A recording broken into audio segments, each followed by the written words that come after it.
அனைவருக்கும் வணக்கம். நாம் முன் வகுப்பில் புவியின் அழுத்த மண்டலங்களை பற்றியும் அவைகள் எவ்வாறு உருவாகின்றது என்பதை பற்றி எல்லாம் நாம் ஆராய்ந்தோம். இதையெல்லாம் நீங்கள் அசைன்மெண்ட்டுகளாக, அதாவது குறிப்புகளாக நீங்கள் எடுத்து வைத்திருப்பீர்கள் என்று நினைக்கின்றேன். அதை உங்கள் வகுப்பாசிரியிடம் காண்பித்து கையெழுத்து வாங்கி வைத்துக் கொண்டால் அது உங்கள் சிஇ மார்க்கிற்கு மிகவும் உதவியாக இருக்கும். சரி, அப்படி என்றால் இன்று காற்றின் உறைவிடத்தை தேடி என்ற அதே பாடபாகத்திலிருந்து வேறொரு முக்கிய தலைப்பை இன்று நாம் ஆராய போகின்றோம். வாயு மண்டல அழுத்தமும் காற்றும். காற்று காற்று காற்று என்றால் என்ன உங்களுக்கு தெரியுமா? காற்று அசையும் வாயு காற்று. அதாவது உயர்வழுத்த பகுதியிலிருந்து தாழ்வழுத்த பகுதியை நோக்கி கிடைமட்டமான வாயுவினுடைய சலனம், இயக்கம் அல்லது அசைவு காற்று. அதாவது பாருங்க, உயர்வழுத்த பகுதியிலிருந்து தாழ்வழுத்த பகுதியை நோக்கி, அதாவது high pressure to low pressure நோக்கி கிடைமட்டமாக வீசுகின்ற வாயுவினுடைய சலனம், அசைவு காற்று. இப்ப காற்று என்ன நமக்கு புரியுது இல்ல? உயர்வழுத்த பகுதியிலிருந்து தாழ்வழுத்த பகுதியை நோக்கி கிடைமட்டமான வாயுவினுடைய சலனம் காற்று. சரி, அப்படி என்றால் காற்றினுடைய வேறொரு சிறப்புத்தன்மை என்ன தெரியுமா உங்களுக்கு? காற்று எந்த பகுதியிலிருந்து அல்லது எந்த திசையிலிருந்து அந்த காற்று வீசுகிறதோ அதன் அடிப்படையில அந்த காற்றினுடைய பெயர் வழங்கப்படுகின்றது. உதாரணமாக கடல், கரை. இப்ப காற்று கடல் பகுதியிலிருந்து கரை பகுதிக்கு வீசுதுன்னு நினைச்சுக்கோ. எங்கிருந்து இந்த காற்று வீசுது? கடல் பகுதியிலிருந்து வீசுகின்றது. அதனால அந்த காற்று கடல் காற்று. எங்கிருந்து காற்று வீச, எந்த பகுதியிலிருந்து காற்று வீசுகின்றதோ அதன் அடிப்படையில் இந்த பேர் கடல் காற்று. அப்ப அதை கரையிலிருந்து வீசுது, கரையிலிருந்து கடலுக்கு வீசுதுன்னு நினைச்சுக்கோங்க. இந்த காற்றுக்கு என்ன பேரு? கரை காற்று. இப்ப கரையிலிருந்து வீசுறதுனால கரை காற்று. அதே போல மலை காற்று, பள்ளத்தாக்கு காற்று. அப்ப எந்த எந்த எந்த பகுதியிலிருந்து இந்த காற்று வீசுகின்றதோ அதன் அடிப்படையில் இந்த காற்று கடல் காற்றாகட்டும், எந்த பகுதியிலிருந்து வீசுகின்றதோ அந்த காற்றுக்கு பேரு. அதே மாதிரி திசையை பார்த்தீங்கன்னா கிழக்கு. இப்ப கிழக்கிலிருந்து மேற்காக காற்று வீசுது அப்படின்னு சொல்லிச்சுன்னா எந்த திசையிலிருந்து வீசுகின்றது? கிழக்கிலிருந்து வீசுகின்றது. அதனால அந்த காற்றுக்கு கிழக்கு காற்று. இப்ப மேற்கில் இருந்தாலும் காற்று வீசுது, மேற்கிலிருந்து கிழக்காக வீசுதுன்னா எந்த திசையிலிருந்து வீசுகின்றது? மேற்கிலிருந்து வீசுகின்றது. அதனால அந்த காற்றுக்கு மேற்கு காற்றுகள் அப்படின்னு சொல்றோம். புரியுதா உங்களுக்கு? அப்போ காற்று எந்த பகுதியிலிருந்து அல்லது எந்த திசையிலிருந்து அந்த காற்று வீசுகிறதோ அதன் அடிப்படையில் அந்த காற்றுக்கு இந்த பெயரானது வழங்கப்படுகின்றது. இது கடல் காற்று, கரை காற்று, கிழக்கு காற்று, மேற்கு காற்றுகள் அப்படின்னு சொல்றோம். சரி, அதே போல காற்றினுடைய வேறொரு சிறப்புத்தன்மை என்ன அப்படின்னு சொல்லிச்சுன்னா, காற்று நீராவியை சூரிய ஒளிப்படும் போது வாயு விரிவடைந்து கடல் பகுதியிலிருந்து அந்த காற்று எழும்புது அப்படின்னு சொல்லிச்சா நீராவியை சுமந்து கொண்டு இந்த வாயு அல்லது காற்று மேலே எழும்புகின்றது. அப்ப மேலே எழும்பும் போது என்ன ஆகும்? அது பூரித நிலையை அடைந்து அது சுருங்குதல் காரணமாக மழையாக பெய்கின்றது. இப்படி மழையாக பெய்ச்சுன்னா அந்த காற்றுல என்ன இல்லை? நீராவி இல்லை. இப்ப நீராவி இல்லைன்னா அதனுடைய அடுத்த ஒரு தன்மை அப்படிங்கிறது, எங்கெல்லாம் நீராவி இருக்குதோ அந்த நீராவியை எடுப்பதற்கு, சேகரிப்பதற்கு இந்த காற்று முயற்சிக்கும். அப்ப நீராவியை சுமந்து செல்லக்கூடிய காற்று மழை பெய்த பின்ன அந்த நீராவி எல்லாம் போன பின்ன அந்த காற்று மீண்டும் நீராவியை சேகரிக்கிறது தொடர்ந்து. நீராவி இருந்ததுன்னா மழை பெய்யும், நீராவி இல்லைன்னா மீண்டும் நீராவியை எடுக்கும். இது காற்றினுடைய வேறொரு சிறப்புத்தன்மையாக நம்ம புரிஞ்சுக்கலாம். சரி, இப்ப காற்று என்றால் என்ன, அதோடைய 2 சிறப்புத்தன்மையை நான் சொன்னேன். இதெல்லாம் நீங்க அடிப்படையில் புரிஞ்சு வச்சாலும் வரக்கூடிய பகுதிகள் உங்களுக்கு ரொம்ப ஈஸியாக புரியும். அப்ப காற்று என்றால் என்னன்னு புரிஞ்சல உங்களுக்கு ஒண்ணு கூட சொல்றேன். உயர்வழுத்த பகுதியிலிருந்து தாழ்வழுத்த பகுதியை நோக்கி கிடைமட்டமான வாயுவினுடைய சலனம் காற்று. the movement of air is wind. காற்றுனா wind அப்படின்னு இங்கிலீஷ்ல சொல்றாங்க. அப்போ காற்று. சரி, அப்படியானா இதெல்லாம் நீங்க ஒரு சின்ன நோட்ஸா குறிப்பிடாக கையோட எழுதி வச்சா உங்களுக்கு ரொம்ப யூஸ்ஃபுல்லா இருக்கும். சரி, இந்த அடுத்த தலைப்பை நம்ம பார்க்க போறோம். காற்றின் வேகமும் திசையும் கட்டுப்படுத்தக்கூடிய காரணிகள். அதாவது பூமியில எல்லா இடங்களிலும் காற்றினுடைய வேகமும் திசையும் ஒரே போல இல்லை. அதை தாக்கம் செலுத்தக்கூடிய, அதை மாற்றம் வருத்தக்கூடிய காரணங்கள் என்னன்னு நம்ம பார்க்க போறோம். அதுக்கு அடிப்படையான 3 காரணிகள் இருக்குது. அதுல முதல் காரணியான அழுத்த வேறுபாட்டு விசை, இரண்டாவது கொரியாலிஸ் விசை, மூணாவது உராய்வு விசை. அப்போ வாயுமண்டல அழுத்தத்தை தாக்கம் செலுத்தும் காரணிகள். பரீட்சைக்கு கேட்கக்கூடிய ஒரு கொஸ்டின். இது 3 மார்க்கு கொஸ்டின் கேட்க சான்ஸ் இருக்குது. வாயுமண்டல அழுத்தத்தை தாக்கம் செலுத்தும் காரணிகள் என்ன? அழுத்த வேறுபாட்டு விசை, கொரியாலிஸ் விசை, உராய்வு விசை. இந்த விசைகளை எல்லாமே நம்ம ஒவ்வொன்றா எப்படி இந்த காற்றினுடைய திசையையும் வேகத்தையும் இந்த காரணிகள் கட்டுப்படுத்துது அப்படின்னு சொல்லிட்டு நம்ம பார்க்க போறோம். ஒவ்வொன்றா நம்ம பார்க்க போறோம். இதை நான் உங்களுக்கு வரைஞ்சு காணிக்கும் போது கொஞ்சம் கூட உங்களுக்கு ரொம்ப ஈஸியாக புரியும் நினைக்கிறேன். முதல் காரணி, காற்றினுடைய வேகத்தையும் திசையும் கட்டுப்படுத்தக்கூடிய முதல் காரணி அப்படிங்கிறது அழுத்த வேறுபாட்டு விசை. இங்கிலீஷ்ல பிரஷர் கிரேடியன்ட் ஃபோர்ஸ். அழுத்த வேறுபாட்டு விசை, பிரஷர் கிரேடியன்ட் ஃபோர்ஸ் அப்படின்னு சொல்லுவாங்க. என்ன இந்த வார்த்தையிலே உங்களுக்கு பொருள் இருக்கு. அழுத்த வேறுபாட்டு விசை, அழுத்த வேறுபாடுகள். இந்த அழுத்த வேறுபாடுகளின் காரணமாக காற்றினுடைய திசையும் வேகமும் மாறும். அழுத்த வேறுபாடுகள் அப்படிங்கிறது உயர்வழுத்தம், தாழ்வழுத்தம். அப்ப உயர்வழுத்தம் தாழ்வழுத்தம் அப்படி மாறி உருவாகும் போது காற்று உயர்வழுத்த பகுதியிலிருந்து காற்று தாழ்வழுத்த பகுதியை நோக்கி காற்று வீசுகிறது. அப்ப இந்த பகுதியில தாழ்வழுத்தம், இங்க உயர்வழுத்தம் இருக்குன்னு வச்சுக்கோங்க. காற்று எங்கிருந்து வீசும்? உயர்வழுத்தத்திலிருந்து தாழ்வழுத்தம். அப்ப காற்றினுடைய திசை மாறி போகுது. அப்ப இந்த அழுத்த வேறுபாடுகள் காற்றினுடைய திசையினுடைய வேகத்தையும் கட்டுப்படுத்துகின்றது. அதே போல நீங்க சம அழுத்த கோடுகள் அப்படிங்கிற ஒரு தலைப்பை நீங்க போன வகுப்புல படிச்ச சம அழுத்த கோடுகள் அப்படிங்கிறது பூமியில சமமான அழுத்தம் உள்ள இடங்களை இணைக்கக்கூடிய கற்பனை கோடுகள். சம அழுத்த கோடுகள், கோடுகள் எங்கெல்லாம் போதும் அங்க அந்த அழுத்தம் சமமாக இருக்கும். இப்போ 740 மில்லிபார் அந்த கோடு போற அங்க எல்லாம் 740 அப்படிங்கிற அந்த அழுத்தம் காணப்படுகின்றது. அப்ப சம அழுத்த கோடுகள் என்பது சமமான அழுத்தம் உள்ள இடங்களை இணைக்கக்கூடிய கற்பனை கோடுகள். சரி பாருங்க, அப்ப இந்த அழுத்த கோடுகள் வந்துட்டு இப்ப பாருங்க உங்க புக்ல போட்டிருக்காங்க. இப்ப இந்த சம அழுத்த கோடுகள் வந்துட்டு நெருங்கி இந்த அழுத்த செறிவு அப்படிங்கிறாங்க. நெருங்கி இப்படி போகும்போது அப்ப இந்த பகுதியில் எப்படி இருக்கும்?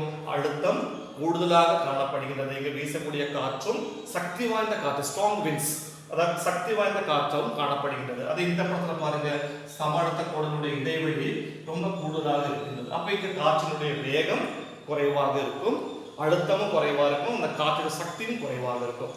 அப்ப அழுத்த வேறுபாட்டு விசை என்பது அழுத்த வேறுபாடின் காரணமாக இந்த காற்றினுடைய திசை மாற்றம் ஏற்படுத்துகிறது. இது ஒரு காரணமாக அப்படிங்கிற பாருங்க. உயர்வழுத்தம் காற்றின் திசை இப்படி இருக்குது, அதே உயர்வழுத்தம் காற்றின் திசை மாற்றம் ஏற்பட்டது. அப்ப இந்த அழுத்த வேறுபாடுகள் காற்றினுடைய திசையும் வேகத்தையும் கட்டுப்படுத்தக்கூடிய ஒரு காரணியாக அமைகிறது அப்படின்னு நம்ம சொல்லலாம். அடுத்த ஒரு காரணி அப்படிங்கிறது நம்ம பார்க்க போறது கொரியாலிஸ் விசை, கொரியாலிஸ் ஃபோர்ஸ். எப்படி இந்த கொரியாலிஸ் ஃபோர்ஸ் நம்மளுக்கு ஒரு காரணியாக அமைகிறது? காற்றினுடைய அழுத்தத்தையும் அதே மாதிரி காற்றினுடைய வேகத்தையும் திசையும் கட்டுப்படுத்தக்கூடிய காரணியான கொரியாலிஸ் ஃபோர்ஸ் எப்படி அமைகிறது நம்ம பார்க்க போறோம். கொரியாலிஸ் விசை, கொரியாலிஸ் ஃபோர்ஸ். என்ன வகை கொரியாலிஸ் ஃபோர்ஸ்? கொரியாலிஸ் ஃபோர்ஸ் அப்படிங்கிறது பூமி தன்னைத்தானே சுற்றும் போது, அதாவது பூமியினுடைய சுழற்சியின் காரணமாக பூமிக்கு ஏற்படக்கூடிய விசை, பூமிக்கு ஏற்படக்கூடிய விசையாகும் கொரியாலிஸ் ஃபோர்ஸ். இது தன் சுழற்சியின் காரணமாக இந்த ஃபோர்ஸ், இந்த வேசக்தி இந்த பூமிக்கு ஏற்படுகிற, பூமி தன்னைத்தானே சுற்றும் போது பூமிக்கு ஏற்படக்கூடிய விசை கொரியாலிஸ் விசை. இதன் காரணமாக காற்று வடபாதி கோளத்தில் வடபாதி கோளத்தில் வலதுபுறமாகவும் தென்பாதி கோளத்தில் இடதுபுறமாகவும் வீசுகின்றது என்பதை அட்மிரல் ஃபெரல் கண்டுபிடித்தார். அந்த கொரியாலிஸ் நம்ம என்ன சொல்றோம்? ஃபெரல் விதின்னு சொல்றோம், ஃபெரல் விதி அப்படின்னு நம்ம சொல்றோம். சரி, எப்படியாக்கு இது வீசுகின்றது? வடபாதி கோளத்தில் வலதுபுறமாகவும் தென்பாதி கோளத்தில் இடதுபுறமாகவும் வீசுது அப்படின்னு நம்ம பார்க்க போறோம். பாருங்க, இந்த படத்தை பார்த்தீங்கன்னா கொஞ்சம் உங்களுக்கு ஈஸியா புரியும். பாருங்க, பூமியில நிலநடுக்க கோடு 0 டிகிரி கோடு, இது ஒரு கற்பனை கோடு. இந்த கோட்டுக்கு மேல் பாகம் நான் போன கிளாஸ் சொல்லி கொடுத்துருக்கேன். மேல் பாகம் வடபாதி கோணம், தென்பாதி கோணம். அப்ப காற்று பாருங்க எப்படியாக இந்த வடபாதி கோணத்தில் காற்று வடபாதி கோணத்தில் காற்று வலதுபுறமாக வீசுகின்றது பாருங்க. இப்போ இங்க பூமத்திலிருந்து துருவ பகுதிக்காக காற்று வீசுதுன்னு பாருங்க. பூமத்திலிருந்து துருவ பகுதி காற்று இப்படி வீசுது அப்படின்னு சொல்லிச்சுன்னா இப்போ வடபாதி கோணத்துல வலதுபுறமாக இருக்கு. வலதுபுறம் என்பது இந்த பகுதியில் அப்ப வலதுபுறம் இப்படி வளர்ந்துச்சு. இப்போ அதே மாதிரி துருவ பகுதியிலிருந்து பூமத்திய பகுதிக்காக காற்று வீசுன்னு வச்சுக்கோங்க வடபாதி கோணத்துல. அப்ப நம்ம அம்புக்குறி நம்ம இப்படி வட திரும்பி நின்றுக்கோங்க. திரும்பி இந்த வலதுபுறம் என்பது என்னோட கையில பாருங்க வலதுபுறம் இந்த வரம். அப்ப அப்படி இருக்கும்போது வலதுபுறமாக காற்று வீசுகின்றது. இப்போ வடபாதி கோணத்தில் காற்று வலதுபுறமாக வீசுகின்றது. இது தென்பாதி கோணத்துல எடுத்து பாருங்க. அதாவது பூமத்தில இருந்து துருவ பகுதிக்கு இப்படி காற்று இப்படி வீசுன்னு வச்சுக்கோங்க. அப்ப தென்பாதி கோணத்துல இந்த அம்புக்குறி இப்படி போட்டு நிறைய மாதிரி இந்த டைரக்ஷன்ல நின்னுக்கணும். தென்பாதி கோணத்தை இடதுபுறமாக இப்ப என்னோட இடது கை இந்த பக்கம் இல்ல, அப்ப இந்த இடது சைடாக வளையுது. அதே மாதிரி இப்போ துருவ பகுதியிலிருந்து பூமத்தில காற்று வீசுன்னு நினைச்சுக்கோங்க. இப்ப நான் இதே மாதிரி என்னோட இடதுபுறம் என்பது இந்த பகுதி இல்ல, அப்ப காற்று இடதுபுறமாக வளைகின்றது. அப்போ பாத்தீங்கன்னா இப்படி வடபாதி கோணத்தில் வலதுபுறமாகவும் தென்பாதி கோணத்தில் இடதுபுறமாகவும் வளைகின்றது அப்படிங்கிறாங்க சொல்ற கொரியாலிஸ் ஃபோர்ஸ். இது கொஞ்சம் கூட பெரிய கிளாஸ் கொஞ்சம் கூட நல்லா படிப்பீங்க. அப்ப கொரியாலிஸ் ஃபோர்ஸ் என்பது காற்றினுடைய அந்த திசையை மாற்றுவதற்கு ஒரு காரணியாக அமைகின்றது. அதே மாதிரி கொரியாலிஸ் ஃபோர்ஸ் இந்த கொரியாலிஸ் திசை என்பது பூமத்திரையில 0வாக இருக்கும். கொரியாலிஸ் ஃபோர்ஸ் இங்கு குறைவாக இருக்கும். துருவ பகுதிக்கு செல்ல செல்ல செல்ல கொரியாலிஸ் விசை கூடிக்கொண்டே போகும். தென்பாதி கீழே வரும்போதும் திண்ம கீழே வரும்போதும் அது மேலே வரும்போதும் கூடி போகும். இந்த பூமத்திய பகுதியில கொரியாலிஸ் விசை 0வாக காணப்படுகிறது அப்படின்னு சொல்றாங்க. இந்த கொரியாலிஸ் விசை ஒரு அனுபவ ரீதியில் சொல்ல போனா நீங்க இந்த சில்ட்ரன்ஸ் பார்க் இந்த பார்க்ல நீங்க போனீங்கன்னா இந்த குழந்தைகள் சின்ன குழந்தைகள் இது சுத்தி விளையாடக்கூடிய இந்த மெரிகோ ரவுண்ட் அப்படின்னு சொல்லுவாங்க. அதுல நீங்க வந்துட்டு ஒரு குழந்தை ஒரு பாலை நம்ம அந்த மெரிகோ ரவுண்ட்ல நிற்கும் போது ஒரு பாலை நம்ம பாஸ் பண்ணணும்னு சொல்லிச்சுன்னா கரெக்டா நேருக்கு நேராக நம்ம வீச முடியும். அதை சுற்றி விட்டு நீங்க வீசி பாருங்க, வீசும் போது அந்த பால் வளைந்து போவதை நம்ம பார்க்க முடியும். இது ஒரு கொரியாலிஸ் ஃபோர்ஸினுடைய அனுபவமாக நம்மளுக்கு அது மெரிகோ ரவுண்ட சொல்லலாம். சரி, அப்ப கொரியாலிஸ் விசை என்பது காற்றினுடைய திசை வேகத்தையும் திசையும் கட்டுப்படுத்தக்கூடிய இரண்டாவது காரணியாக நம்ம பார்த்தோம். இனி மூணாவது உராய்வு விசை. உராய்வு விசையில் எப்படியாக காற்றினுடைய வேகத்தையும் திசையும் கட்டுப்படுத்த நம்ம பார்க்க போறோம். இங்கிலீஷ்ல ஃபிரிக்ஷனல் ஃபோர்ஸ் உராய்வு விசை. உராய்வு விசை இப்போ உராய்வு விசை அப்படிங்கிறது நம்ம காற்று வேகமாக இப்போ பாலைவன பகுதியில் நினைச்சுக்கோங்க. பாலைவன பகுதிகளில் மரங்கள் ஒன்றும் கிடையாது. அதே மாதிரி கடல் பகுதிகளில் பார்த்தீங்கன்னா மேற்புறம் அது மேற்புறம் சமமாக இருக்கு. அப்ப அந்த காற்றுகள் வீசும் போது இங்கெல்லாம் வேகம் மிக கூடுதலாக. ஆனால் இந்த காற்றினுடைய தடை செய்வதற்கு பாலைவன பகுதியிலும் அதே கடலுடைய மேற்பரப்பு ஒன்றும் கிடையாது. அப்ப காற்றினுடைய வேகம் மிகவும் கூட தடை செய்வதற்கு அங்க ஒண்ணுமே இல்லை. இப்ப காற்றுக்கு உராய்வு இல்லை, நேர ஸ்பீடா இப்ப வேகம் கூடுதலாக இருக்கு. இதே ஒரு வனப்பகுதியில செல்லுன்னு வச்சுக்கோங்க. இப்போ ஒரு வனப்பகுதியில வந்துட்டு காற்று செல்வதால் அது வளைந்து செல்லும் போது அந்த காற்றினுடைய வேகம் திசை எல்லாம் வேகம் குறைஞ்சிரும், திசை மாறிடும் இல்ல. அப்ப இந்த உராய்வு விசை இந்த காற்றினுடைய வேகத்தையும் திசையும் கட்டுப்படுத்தக்கூடிய வேறொரு காரணியாக அமைகின்றது. இப்ப இந்த மூணு உங்களுக்கு தெரிஞ்சிருக்கிறேன். காற்றினுடைய வேகத்தையும் திசையும் கட்டுப்படுத்தக்கூடிய காரணிகள் என்பது அழுத்த வேறுபாட்டு விசை, கொரியாலிஸ் விசை, உராய்வு விசை. இந்த மூன்று விசைகளும் இந்த காற்றினுடைய திசைக்கும் வேகத்தையும் கட்டுப்படுத்தக்கூடிய காரணிகளாக பரீட்சை கேட்கக்கூடிய மிக முக்கியமான கேள்வி. சரி, இது உங்களுக்கு புரிஞ்சிருக்கும்னு நினைக்கிறேன். இனி வேறொரு தலைப்பை நம்ம இன்னைக்கு பார்க்க போறோம். அழுத்த மண்டலங்களும் காற்றுகளும். அழுத்த மண்டலங்களும் காற்றுகளும். அப்ப இந்த அழுத்த மண்டலங்களை பத்தி நீங்க போன வகுப்புல படிச்சிருக்கீங்க. 7 வகையான அழுத்த மண்டலங்கள் நம்ம பார்த்தோம். பூமத்திய ரேகை தாழ்வழுத்த மண்டலம், உபவெப்ப உயர்வழுத்த மண்டலம், துணை துருவ தாழ்வழுத்த மண்டலம், துருவ உயர், இப்படி 7 வகையில நம்ம அழுத்த மண்டலங்கள். அப்ப இந்த அழுத்த மண்டலங்களுக்கு இடையில் வீசக்கூடிய காற்றுகளை நாம் என்ன சொல்லுவோம்? கோள் காற்றுகள் அப்படின்னு சொல்லுவோம். கோள் காற்றுகள் அல்லது நிரந்தர காற்றுகள், அந்த பகுதியில் நிரந்தரமாக வீசக்கூடிய காற்றுகளாகும். அதான் கோள் காற்றுகள். அழுத்த மண்டலங்களுக்கு இடையே வீசக்கூடிய நிரந்தரமான காற்றுகளை நாம் கோள் காற்றுகள் அப்படின்னு சொல்லுவோம். அந்த கோள் காற்று எதெல்லாம் தெரியுமா உங்களுக்கு?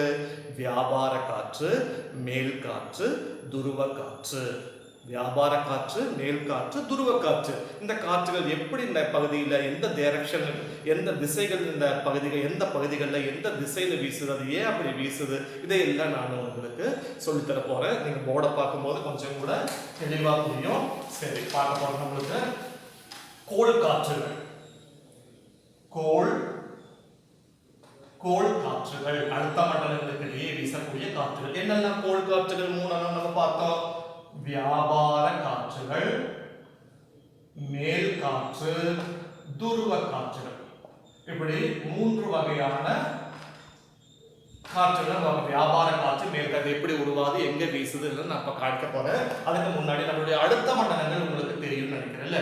நம்மளுக்கு நம்ம போன கிளாஸ்ல படிச்ச மாதிரி நம்மளுக்கு அடுத்த மண்டலங்கள் 0 டிகிரில என்ன இருக்குது? பூமத்திய ரேகை தாழ்வழுத்த மண்டலம் இருக்குது இல்ல. பூமத்திய ரேகை தாழ்வழுத்த மண்டலம் இருக்குது. அடுத்தது 30 டிகிரில உபவெப்ப உயர்வழுத்த மண்டலம். இங்கேயும் உபவெப்ப உயர்வழுத்த மண்டலம் இல்ல. நீ அதுக்கு 60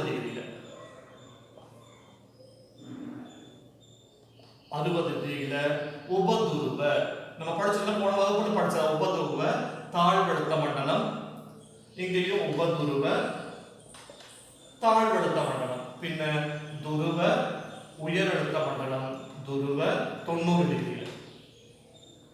டிகிரில துருவ உயரழுத்த மண்டலம். இந்த மண்டலங்கள் அடுத்த மண்டலங்களுக்கு இடையே வீசக்கூடிய காற்றுகளாக்கும் இந்த கோள் காற்றுகள் அப்படின்னு நம்ம சொல்லுவோம். அப்போ வியாபார காற்று எங்க வீசு தெரியுமா உங்களுக்கு? இந்த பூமத்திய ரேகை தாழ்வழுத்த மண்டலத்துக்கும் உபவெப்ப உயர்வழுத்த மண்டலங்களுக்கு இடையில் வீசக்கூடிய காற்றுகளாக்கும் வியாபார. பரீட்சைக்கு கேள்வி கேட்பாங்க. நம்ம போன பப்ளிக் எக்ஸாமினேஷன்ல கேள்வி கேட்டதாக்கும் இந்த பூமத்திய ரேகை தாழ்வழுத்த மண்டலத்துக்கும் உபவெப்ப உயர்வழுத்த மண்டலங்களுக்கு இடையில் வீசக்கூடிய காற்று எது? வியாபார காற்றுகள். அதை எப்படி உருவாச்சு நம்ம பார்க்க போறோம். பரீட்சைக்கு கேட்கக்கூடிய மிக முக்கியமான வியாபார காற்று. வியாபார காற்று. சரி, இது எப்படி உருவாகுதுன்னு பார்க்கலாமா? சரி, பாருங்க, நல்லா கவனிச்சுக்கோங்க. இது எப்படி இந்த வியாபார காற்றுகள் உருவாகும். அதுக்கு முன்னாடி நான் ஒரு திசைகள் வரையக்கூடிய ஒரு படம் போறேன். அதை நீங்க புரிஞ்சு வச்சுக்கிங்கன்னா ரொம்ப கூட யூஸ்ஃபுல்லா இருக்கும். பாருங்க,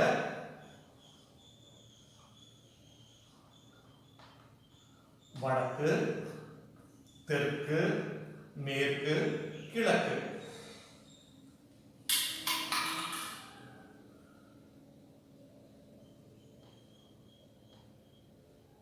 பாருங்க, வடக்குக்கும் கிழக்குக்கும் உள்ளது வடகிழக்கு.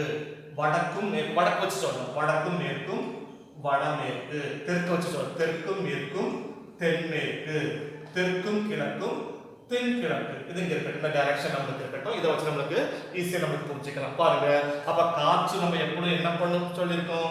உயர்வழுத்த பகுதியிலிருந்து தாழ்வழுத்த பகுதிக்கு காற்று வீசும். அதாவது முன்னாடி சொன்ன இந்த அடிப்படையான காரியங்கள் புரிஞ்சு வச்சுக்கணும் அப்படின்னு சொன்னேன். பாருங்க, காற்று உயர்வழுத்த பகுதியிலிருந்து தாழ்வழுத்த பகுதிக்கு இந்த காற்று வீசுது இல்லைங்களா? பாருங்க, உயர்வழுத்த பகுதி தாழ்வழுத்த பகுதி. இது சரிதானே? உயர்வழுத்த பகுதி உயர்வழுத்த பகுதி பூமத்திய ஏதாவது பகுதிக்கு தாழ்வழுத்த பகுதிக்கு காற்று வீசு. அப்ப பாருங்க, வடபாதி கோணத்தில் நம்ம இப்படி இருக்கிறோம், நம்ம இப்படி நிற்கிறோம். வடபாதி கோணத்தில் வலதுபுறமாக, வலதுபுறம் என்பது இப்படி வளர்ந்தாச்சு. பாத்தீங்கன்னா காற்று இப்படி இப்படி காற்று உருவாகுது பாத்தீங்கல்ல. அதே மாதிரி உயர்வழுத்தத்துக்கு தாழ்வழுத்த பகுதி நம்ம இப்படி நேரம் தென்பாதி கோணத்தில் இடதுபுறமாக வீசுகிறது. இப்ப இடதுபுறம் சொல்றது இதுதானே நம்மளுடைய இடதுபுறம். பாருங்க, அப்ப இப்படி இல்ல, இப்ப இடதுபுறமாக காற்று வீசி. அப்ப காற்றுடைய திசைகள் இப்படி வந்தது பாத்தீங்களா? வடபாதி கோணத்தில் வியாபார காற்றுகள் வடகிழக்காகவும் தென். பாருங்க, அப்ப இந்த டைரக்ஷன் வேணா பாருங்க. இந்த டைரக்ஷன் பாருங்க. இந்த டைரக்ஷன் எது இருக்கு பாருங்க. இந்த டைரக்ஷன் இந்த இது அப்படிங்கிறது இந்த டைரக்ஷன். இதான் இந்த அம்புக்குறியாக்கு இது வடகிழக்கு. வடகிழக்கு. இந்த அம்புக்குறிங்க பாருங்க, இது இந்த தென்கிழக்கு. அப்ப வடக்கு வியாபார காற்றுகள் வடக்கே வடகிழக்காகவும் தெற்கே தென்கிழக்காகவும் இதாகுது. ஏன் இதுக்கு கிழக்கு காற்றுகள் சொல்றேன்? ஏன்னா இந்த பகுதி மேற்கு, இந்த பகுதி கிழக்கு. அது எந்த பகுதியிலிருந்து அந்த காற்று உருவாகுது? கிழக்கு பகுதியிலிருந்து உருவாகுது. அதனால இதுக்கு கிழக்கு காற்றுகள். கிழக்கு காற்றுகள் கிழக்கு பகுதியிலிருந்து மேற்கு இப்படி வீசுது. இப்படி கிழக்குல இருந்து வீசுது. இப்ப எங்கிருந்து வீசுகின்றதோ அதுக்கு பேர் அப்ப கிழக்கு காற்றுகள் அப்படின்னு சொல்றோம். இப்ப வியாபார காற்றுடைய இது உங்களுக்கு புரிஞ்சிருக்குன்னு நினைக்கிறேன். சரி, இங்க அடுத்த காற்று நம்மளுக்கு பார்க்கலாமா? சரி, இங்க அடுத்தது இந்த பகுதியில், அதாவது உபவெப்ப பகுதிக்கும் உபதுருவ பகுதிக்கும் இடையில் வீசக்கூடிய காற்றுகள் அப்படிங்கிறது மேல் காற்றுகள். மேல் காற்றுகள், அந்த மேல் காற்றுகள் நம்ம எப்படி பார்க்கலாமா? பாருங்க, எப்படி அந்த மேல் காற்றுகள் உருவாச்சுன்னு பார்க்க போறோம். உயர்வழுத்தம், தாழ்வழுத்த பகுதி. அப்ப காற்று உயர்வழுத்தம் தாழ்வழுத்துக்கு நம்ம கோடு போடுறோம்.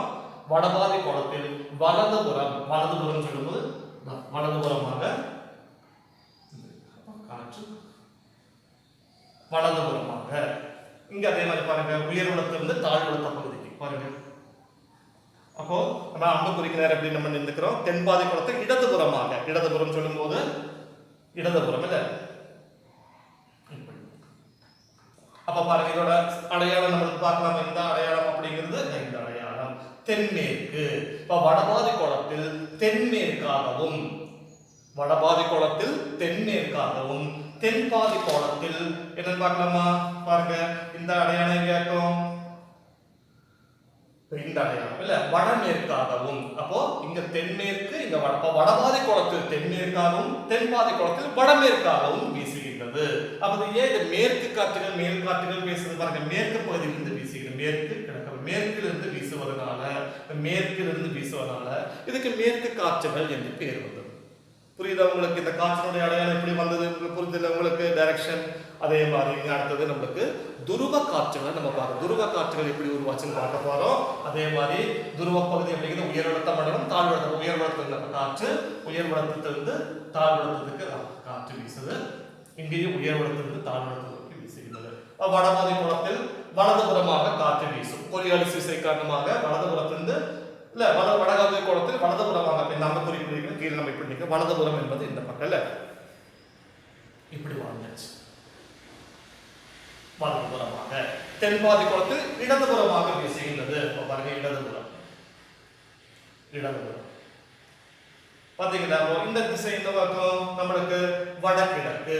அப்போ துருவ காற்று வடக்கே வடகிழக்காகவும், இது தென்கிழக்காகவும் விசைந்த டைரக்ஷன் தென்கிழக்காகவும் மாற்றிக்கிறது. இது ஏன் நம்ம கிழக்கு காற்றுகள் சொல்ல காரணம்? கிழக்கு பகுதியிலிருந்து உருவாகின, அதனால கிழக்கு காற்றுகள் அப்படின்னு சொல்லுவோம். இப்ப எப்படி இந்த காற்றினுடைய திசை மாறிச்சுன்னு உங்களுக்கு புரியுதா? அப்போ இந்த பகுதியை நம்ம என்ன சொல்லுவோம்? வியாபார காற்றுகள். வியாபார காற்றுகள் இங்க ரெண்டும் மேல் காற்றுகள், இங்க துருவ காற்றுகள். இப்படி மூன்று வகையான காற்றுகளை தான் நம்ம என்ன சொல்லுவோம்? கோள் காற்றுகள். அப்ப இது எப்படி உருவாச்சு, ஏன் இந்த பேர் வர காரணம் அப்படின்னு புரிஞ்சு. நான் ஒண்ணு கூட சொல்ல சுருக்கமா, வியாபார காற்று இல்ல வடக்கே வடகிழக்காகவும் தென்கிழக்காகவும் வீசி. அதுவே துருவ காற்றும் நீங்க ஒரே மாதிரி படிச்சா போதும். வியாபார காற்று வடக்கே வடகிழக்கு, தெற்கே தென்கிழக்கு. துருவ காற்றும் வடக்கே வடகிழக்கு, தெற்கே தென்கிழக்கு. வியாபார காற்றும் துருவ காற்றும் ஒரே மாதிரி வீசு. இல்ல கிழக்கு காற்றுகள் வடக்கே வடகிழக்கு, தெற்கே தென்கிழக்கு. மேற்கு காற்றுகள் பாருங்க, வடக்கே தென்மேற்கு, வடக்கே தென்மேற்கு, தெற்கே வடமேற்காக வீசுகின்றது. அதுக்கு இந்த அடையாளம் நீங்க படிச்சு வச்சிட்டீங்க அப்படின்னா இது உங்களுக்கு ரொம்ப கூட ஈஸியாக உங்களுக்கு இருக்கும் அப்படின்னு நான் புரிஞ்சுக்கிறேன்னு நினைக்கிறேன். சரி, அப்ப இந்த காற்றுகள் எப்படி உருவாச்சு தெரிஞ்சல. சரி, இதுக்கு பின்னாடி இதுக்கடையில ரெண்டு காரியம் கூட உங்களுக்கு சொல்லிக் கொடுக்கறதுக்கு இருக்குது. ITCZ, inter tropical converging zone அப்படின்னு நம்ம பார்க்க போறோம். என்ன வாக்கு இந்த ITCZ சோன் அப்படின்னு நம்ம பார்க்குது. அதுக்கு உங்களுக்கு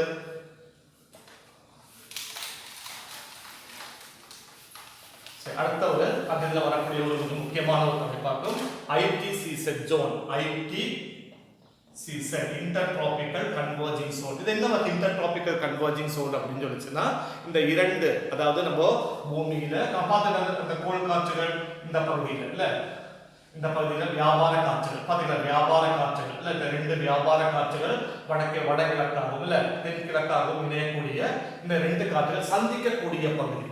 அப்போ இந்த ரெண்டு நிரந்தர காற்றுகள், இந்த வியாபார காற்றுகள் சந்திக்கக்கூடிய அந்த தாழ்வழுத்த பகுதி, அது நம்ம தப்பா நினைச்சக்கூடிய பூமத்ரேகை அப்படிங்கிறது பூமத்ரேகை பகுதி. பூமத்ரேகை அல்ல, இந்த சந்திக்கக்கூடிய அந்த பகுதியை தான் தாழ்வழுத்த பகுதியை தான் நம்ம என்ன சொல்லுவோம்?